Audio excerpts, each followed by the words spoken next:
Saya tidak bosan-bosan cerita ini karena ini khazanah kita. Di kitab Nailul Ma'mul itu, di kitab Usul Fiqih, saya berkali-kali cerita ini karena ini untuk menunjukkan bahwa Quran itu liqaumi ya'qilun, liqaumi yatafakkarun. Ada seorang kiai, seorang ustadz, kiai dulu.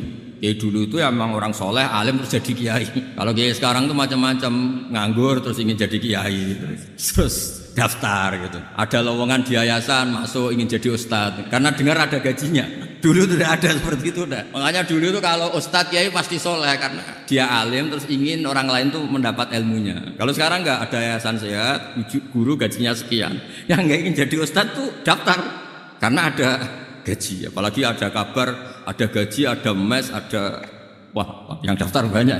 Tapi mentalnya ada kiai sebetulnya. Ya kalau sama tanya itu baik dah Gus, ya setengah baik. Ya maksudnya setengah baik ya ada baik ngajar itu kan baik. Tapi setengah saja karena motifnya itu nyari gaji, bukan ingin mencerdaskan umatnya Rasulullah SAW. Itu Imam Amudi itu guru matematika. Saya nggak bosan-bosan cerita ini. Guru matematika. Muridnya sampai takut ini masuk surga ndak. Kiai kok ndak ngajarin istighosa atau tahlil malah ngajarin apa? Matematika. Beliau meninggal terus muridnya tanya, "Ma fa'alallahu bik?" Kira-kira gitu. Apa yang dilakukan Allah? Allah nyambut Anda gimana? Terus kata Imam Amudi, "Bagus, saya disuruh ngajar malaikat." Karena malaikat kan enggak pernah kayak anak beki gini ngaji gini. Malaikat tuh enggak pernah ngaji, dia iman saja karena tahu surga, tahu neraka terus iman gitu aja. Jadi imannya malaikat tuh enggak keren kita. Imannya loh. Itu yang ngendikan Nabi loh, enggak saya. Nabi pernah tanya sama sahabat, "Iman yang paling keren siapa?" Jawabannya sahabat, "Malaikat." Ya enggak karuan malaikat iman. Dia yang tahu surga neraka tahu segalanya masa ada iman? Ya pasti iman lah katanya. Terus ya para sahabat engkau iman ya wajar kan menangi saya, nemuin saya. Yang hebat itu orang-orang yang tidak melihat saya, tidak saya didik tapi tetap iman. Karena dididik akal. Ya tadi dididik Quran apa dididik Quran. Sama siapa? Teks bahasa Arabnya masang. Terus Imam Mudi kata Allah, suruh dia ngajarin para malaikat cara menemukan saya. Malaikat dikumpulin terus Imam Mudi disuruh ngajar. Sama ingat kata-katanya Allah di mimpi itu. Istadilla ala wahdaniyati bi hadrati malaikati. Tolong ajarkan cara menemukan saya padahal Anda ini manusia yang tidak melihat saya. Anda di Jakarta kan melihatnya gedung-gedung, paling jadi khayal terus nikmat lah, Anda ikut punya tapi ikut nikmat. Itu orang desa-desa kalau ke Jakarta itu pokrol. Wah di Jakarta itu gedungnya tinggi-tinggi, tidak kayak kampung sini. Lu udah ikut punya, ikut bangga. Di Jakarta orangnya cantik-cantik, tidak kayak orang sini. Padahal dia ya tidak dapat orang cantik gitu. Jadi Allah tuh saking pinternya, miskin-miskin ya bisa berkhayal dan bahagia. Nah itu alhamdulillah betul.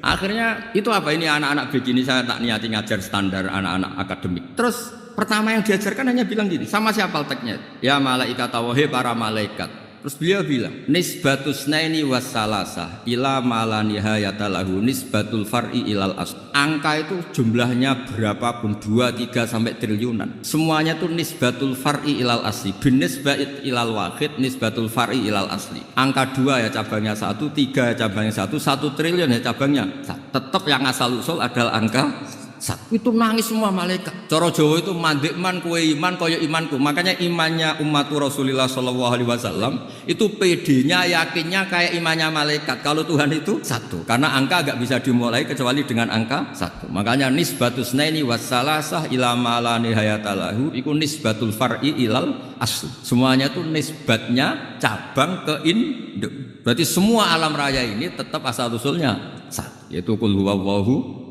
Nah itu namanya akal. Umatnya Rasulullah itu ditinggali mukjizat akal lewat panduan Quran sehingga meskipun kita tidak menangi Rasulullah, tidak menangi sahabat, kita tidak tahu malaikat Jibril, tapi cara iman kita ini tidak kalah keren. Yakin hakul yakin. Terus kedua gambar. Kamu gambar rumah, gambar hewan, gambar apa saja mesti dimulai 1 titik. Entah gambar kamu bagus, entah jelek tetap dimulai 1 titik. Nah titik ini namanya nuqtatul wujud. Semua alam raya dimulai dari 1 titik yaitu nuqtatil wujud. Makanya Quran dimulai bismillah dan bismillah itu dipilih sama Allah pakai pertama ba itu ada titik. Itu kata semua ulama, itu titik itu singkatan dari bi kana makana wa bi yakunu mayakun. Karena saya semuanya ada. Bi itu karena saya. Jadi makanya santri-santri begi tidak usah bayangkan kamu jadi wali terus bisa terbang ke Mekah, tidak usah. Kalau terbang ke Mekah ya sudah umroh aja bayar. Kalau enggak ya maklaran KBH atau apa. Namanya cari gratis. Ya gratis kayaknya. Dapat orang 10 gratis 1. Terus orang enggak umroh-umroh dirayu-rayu supaya umroh. Repot. Itu pelanggaran fikih itu. Kalau orang punya utang itu wajibnya nyaur utang dulu gitu. Wah, repot. Saya itu juga sering bingung di kampung-kampung. Gus sama umroh. Kenapa? Dapat gratisan. Minta uang saja buat nyaur utang. Enggak boleh. Wah, secara fikih yang wajib itu nyaur utang bukan umroh. Nggak boleh Gus diminta uang, nggak boleh, ya harus umroh. Udah gitu saya ini bingung Gus mau umroh, nggak nikmati. Kenapa? Disuruh ngajar Gus. Repot semua kalau ibadah mergawe ya jadi bingung semua. Ya saya mohon anak-anak BK semua yang seneng Quran itu harus seneng sampai kayak saya sehingga tahu mencari Tuhan dengan cara tauhid yang berbasis akal. Itu sedzahir imannya malaikat. Jika di kelas men iman itu manusia ulul ilmi, kita-kita yang nekuni ilmu itu nomor 1 prakteknya. Karena nomor 1 itu Allah karuan kan syahidah Allah kan nggak tertandingi syahidah wa annahu la ilaha illallah terus wal malaikatu. Malaikat kan karuan karena langsung menyaksikan surga dan ketiga apa? Wa ulul ilm. Berarti prakteknya kan nomor 1. Kalau kompetitornya semuanya manusia, ulul ilmi nomor berapa? 1 kan? Nah nomor 3 kan dari Allah, malaikat, ulul ilm. Berarti kalau kompetisinya antar manusia nomor berapa? 1 kan? Nah kenapa ulul ilmi di nomor 3 kan tapi dari Allah, malaikat, ulul? Kerennya kayak karena cara iman ulul ilmi itu enggak ada ragunya sama sekali. Kamu ragu enggak kalau 2 cabang dari 1 asalnya 1? Enggak pernah kan ragu kan? Semua gambar seruat apapun dimulai dari 1 titik, ragu enggak? Enggak kan? Nah imannya umatnya Nabi karena dipandu oleh Quran itu seyakin itu, sehakul yakin itu. Nah itu terus Jubair bin itu jadi iman. Am khuliqu min ghairi syai'in am humul khaliqun. Terus kata Allah lagi, kalau kamu tidak percaya saya yang bikin langit bumi ya gampang dong. Kamu saja yang ngomong kalau kamu yang bikin. Paling orang sepakat kamu stres. Terus hanya ayat gitu, am khalaqus samawati wal ard. Kalau kamu tidak yakin Allah yang bikin ya silakan Anda klaim saja kalau kamu yang bikin langit bumi. Bala yuqinun. Kamu juga gak mau kan dibilang stres. Ya, ini ngaji ilmu dulu nanti bagian terakhir ijazah. Bismillahirrahmanirrahim. Ini riwayatul Bukhari. Haddatsana Abdullah bin Yusuf, haddatsana Les, haddatsana Sa'id Al-Maqburi an Nabi Hurairah radhiyallahu anhu qala an-nabiy sallallahu alaihi wasallam. Ma minal anbiya'i nabiyyun illa qad u'tiya minal ayat ma mithluhu amana alaihi al-bashar. Wa innama kana alladhi utituhu wahyan awhahu wa ilayya fa arju an akuna aktsarahum tabi'an yaumal qiyamah. Dados kita tahu semua nabi itu punya mukjizat ya, semua nabi itu punya apa? Mukjizat. Mukjizat itu hal yang luar biasa yang memastikan manusia itu tidak bisa menyainginya atau menandinginya. Dan rata-rata mukjizat nabi dulu itu fisik. Misalnya ontanya Nabi Soleh itu kan onta tapi keluar dari batu, itu kan aneh sekali. Atau tongkat Nabi Musa bisa simsalabim mengeringkan laut apa? Merah. Semua nabi itu punya mukjizat dan semuanya berbentuk fisik. Kecuali mukjizatul Rasulullah Shallallahu Alaihi Wasallam itu berupa Al-Quran. Al-Quran itu konsep ilmiah. Terus kata Rasulullah Shallallahu Alaihi Wasallam, tapi saya karena Quran itu justru berharap pengikutku besar dan sampai hari kiamat. Sekarang kita logika ya.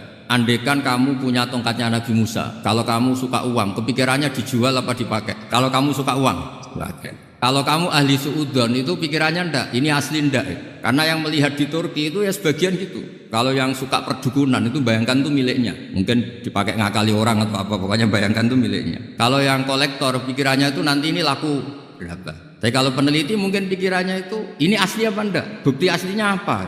Repot lah. Lagi pula kalau kamu punya utang terus mau apa? Istri kamu marah mau apa? Kalau pakai tongkat.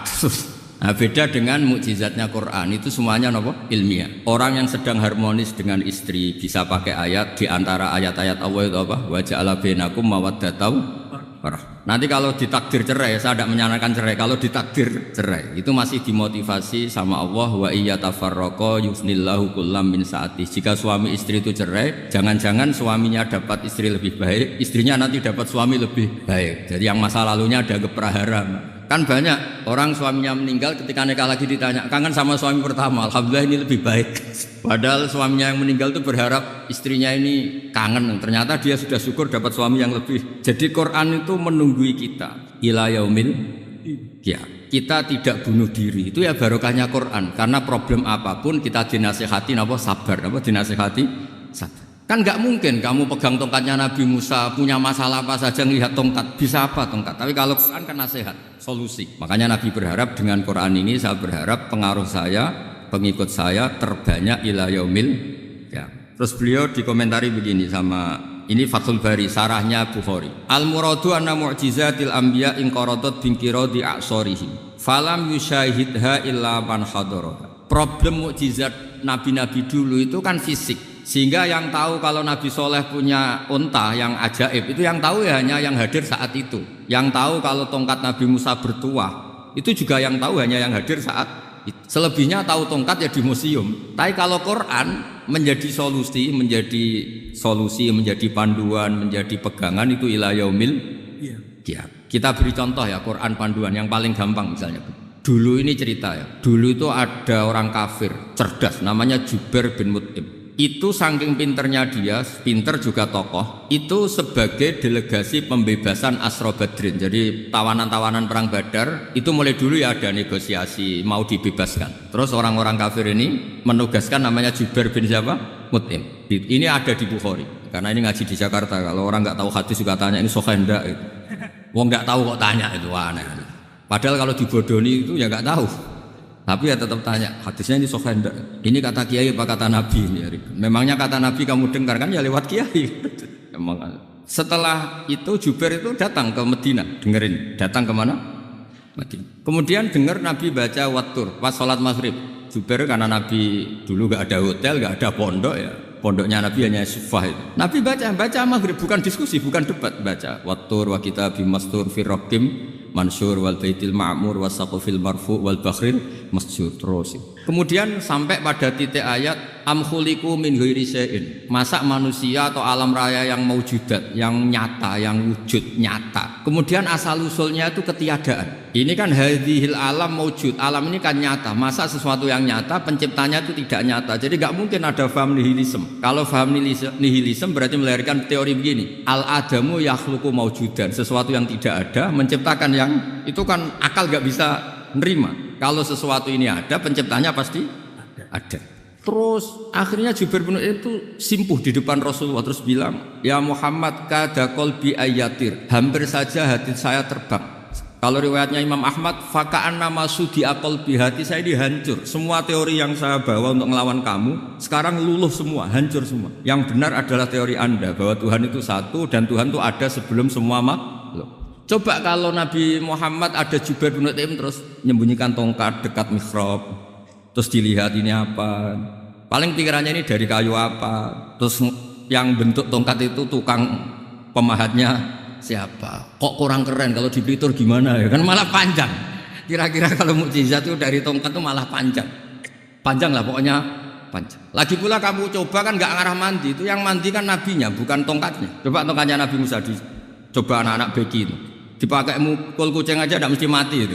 Jadi nggak jelas mukjizat-mukjizat seperti itu enggak. Tapi kalau Quran menunggui sampai saking hebatnya Quran, teori rasionalitas kampanye di mana-mana. Tingkat validitas, tingkat kebenaran Quran itu bahkan bisa diuji tanpa membuktikan. Tanpa apa? Cukup pakai akal. Ya terus saya teruskan.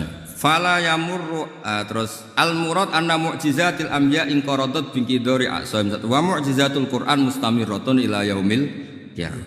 Wa kharquhu lil adat fi uslubihi wa balaghatihi wa ikhbarihi bil mawhibat. Terus kata ini yang ngarang Fathul Bari sarahnya Imam Bukhari.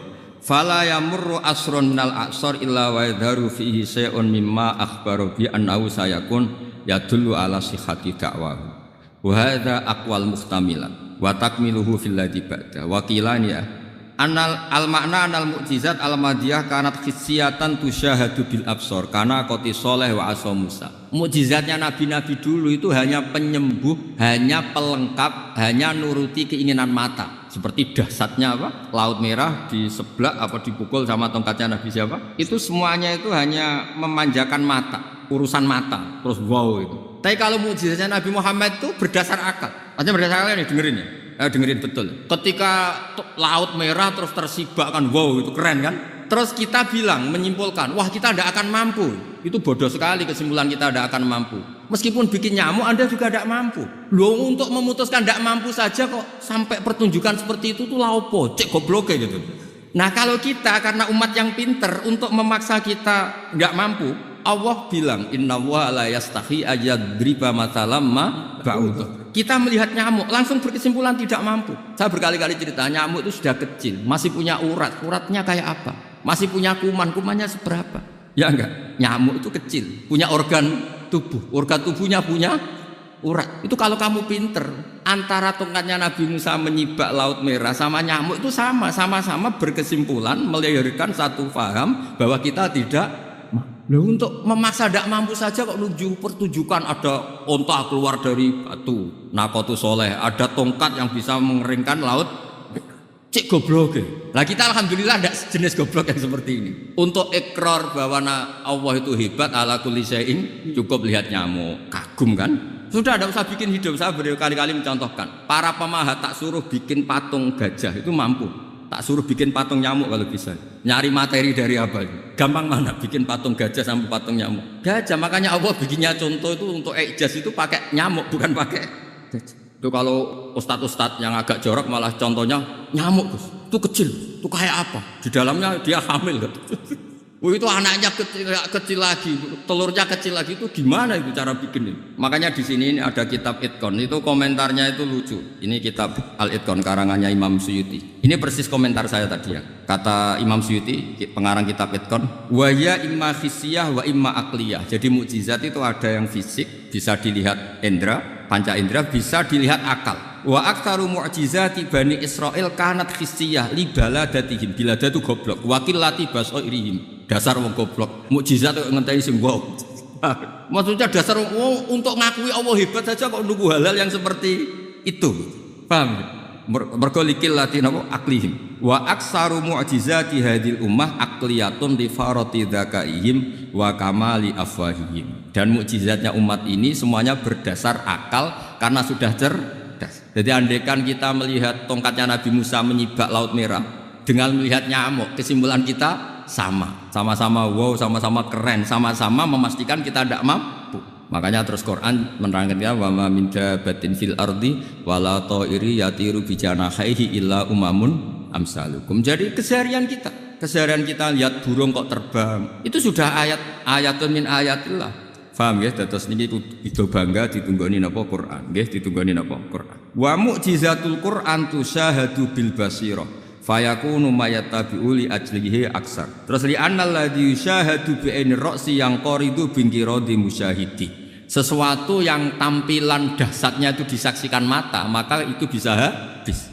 Era tongkat Nabi Musa seperti itu habis enggak? Bisa mengeringkan Laut Merah habis enggak? Tapi era mukjizatnya Quran ila yaumil qiyamah. Ya contoh sosial, saya kembali lagi ke sosial. Kamu punya teman awet atau punya istri awet, itu konsepnya ya wal kadhiminal ghaidha, agak gampang tersinggung. Coba kalau kamu setiap tersinggung putus, setiap tersinggung habis, kamu tidak punya teman, tidak punya istri. Sampai kita awet seperti ini, kalau kecewa ya wal kadhiminal ghaidha, ngempet. Termasuk saya ini biasanya ngaji khusus terus baca gini ya kecewa.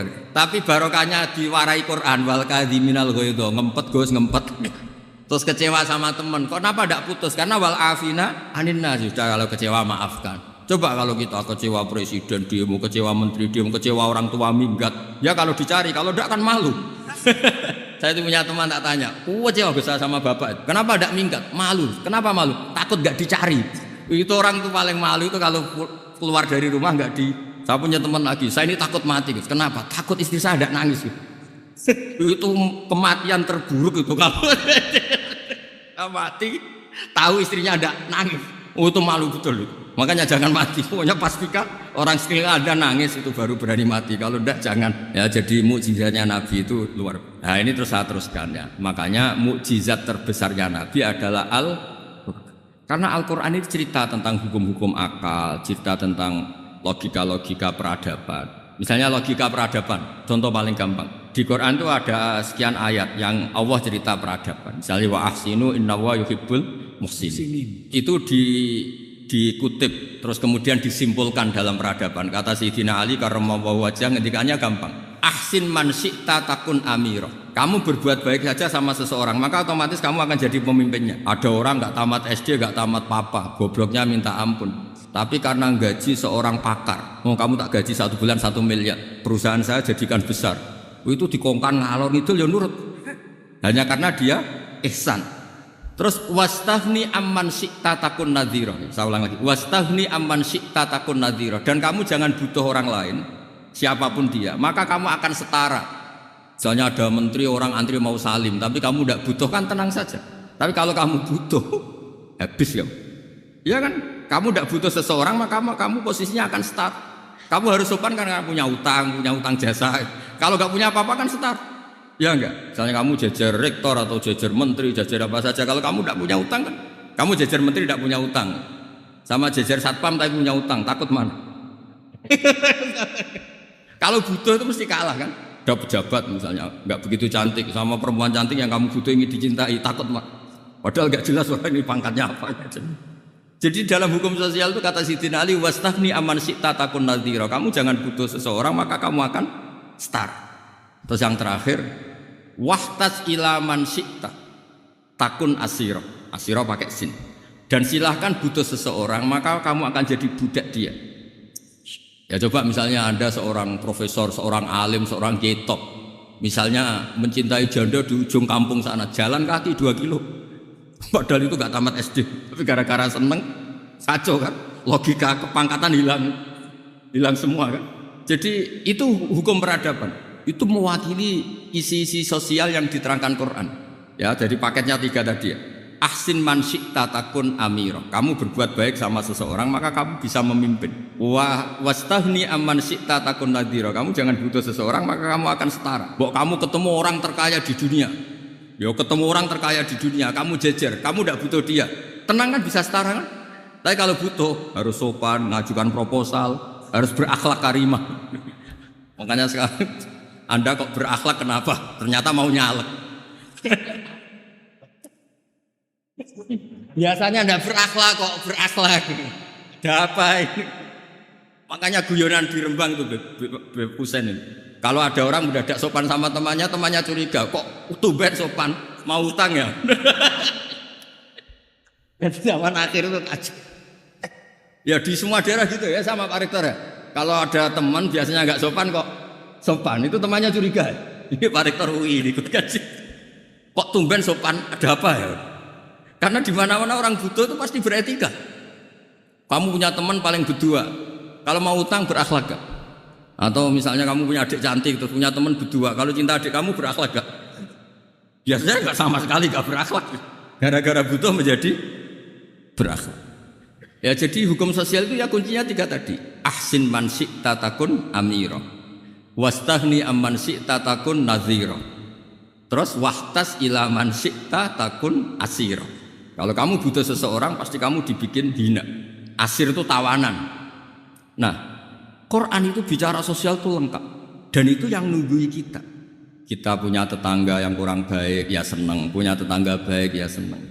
Kata Imam Syafi'i, saya berkali-kali cerita. Kok senang semua Imam Syafi'i? Ya bagus lah. Kalau yang senang saya enak lah. Dijak jagongan, dijak ngopi enak. Yang gak senang saya, gak ngarah utang.